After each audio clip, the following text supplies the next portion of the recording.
சில நேரங்களில் சினிமாவில் வருவது மாதிரி வாழ்க்கையிலும் நடக்கும். அது ஆச்சரியமூட்டுவதாக இருக்கும். அந்த வகையில் சினிமாவில் அரசியல் வசனங்கள் மூலம் பரபரப்பை கிளப்பியவர் விஜய். அவர் படங்களுக்கு திமுக, அதிமுக ஆகிய திராவிட கட்சிகளின் ஆட்சியில் கட்டுப்பாடுகள் எழுந்தது உண்டு. காவலன் பட ரிலீஸின் போதும், தலைவா பட ரிலீஸின் போதும் விஜய் பல சிரமங்களை சந்திக்க நேர்ந்தது. அதையெல்லாம் தாண்டி விஜய் உச்ச நடிகராக ஜொலிக்கிறார். தமிழக வெற்றிக் கழகம் கட்சியை ஆரம்பித்து முதல் மாநாட்டையும் பிரம்மாண்டமாக நடத்திக் காட்டினார். விஜய் படங்களைக் காட்டிலும் அவரது மாநாட்டில் பல லட்சம் பேர் திரண்டனர்.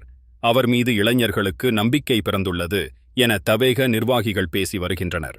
விஜய் படங்களைக் காட்டிலும் அவரது மாநாட்டில் பல லட்சம் பேர் திரண்டனர். அவர் மீது இளைஞர்களுக்கு நம்பிக்கை பிறந்துள்ளது என தவேக நிர்வாகிகள் பேசி வருகின்றனர். டிசம்பர் 6ஆம் தேதி நடந்த எல்லோருக்குமான தலைவர் அம்பேத்கர் புஸ்தக விழாவில் விஜயும் திருமாவளவனும் பங்கேற்பதாக இருந்தது.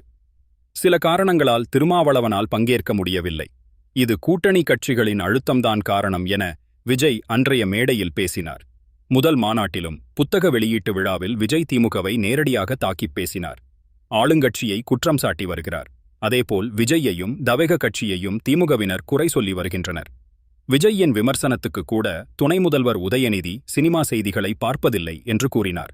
ஏற்கனவே திமுகவில் இருந்த கருத்து வேறுபாட்டால் விலகி அதிமுக கட்சியை ஆரம்பித்த எம்ஜிஆரை திமுகவினர் கடுமையாக விமர்சித்து வசைபாடினர். அவர் 1927 முதல் 1987ஆம் ஆண்டு இறக்கும் வரையில் 3 முறை தமிழ்நாட்டின் முதல்வராக இருந்தார். எம்ஜிஆர் இறந்த பின் சில ஆண்டுகள் கழித்து அதிமுக பொதுச் செயலாளராக இருந்த ஜெயலலிதாவை திமுகவினர் விமர்சித்தனர். அவருக்கும் தமிழக முதல்வரானார். அதேபோல் தவேக தலைவர் விஜய்யை திமுகவினர் தாக்கிப் பேசி விமர்சிக்கின்றனர். அவரும் முதல்வராக வாய்ப்புள்ளது என தவேக தொண்டர்களும் ரசிகர்களும் பேசி வருகின்றனர். எம்ஜிஆரும் ஜெயலலிதாவும் சினிமாவில் இருந்து வந்து அரசியலில் சிகரம் தொட்டவர்கள். விஜய்யும் அரசியலில் பல விமர்சனங்களை தாக்குப்பிடித்து தேர்தலில் வெற்றி பெற்றால்தான் அவரும் முதல்வராக வாய்ப்புள்ளது என அரசியல் விமர்சகர்களும் கூறி வருகின்றனர்.